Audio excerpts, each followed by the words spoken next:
तुम्ही कधी अंधारात तारा चमकताना पाहिलात का?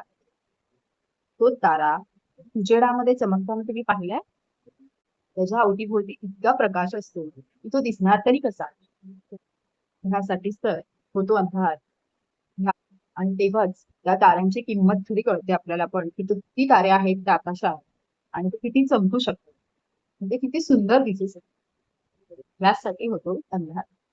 तसंच आपल्या आजूबाजूला सतत सुखच दरवळत राहील, सुखाची किंमतच काय? त्यासाठीच आपल्या आजूबाजूला छोटं-छोटं का होईना दुःखांच्या रूपांतरामध्ये काही गोष्टी घडत असतात. तर ह्यासाठी घडतात कारण उद्याचं येणारे जे सुख आहे, जे आनंद आहे, तो आपल्याला चांगल्या पद्धतीने उपभोगता येईल.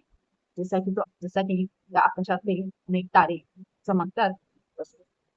म्हणून छोट्या-छोट्या गोष्टींना नाराज होऊ नका. स्वतःला डिमोटिव्हेट करू नका. नेहमी उत्साही राहा.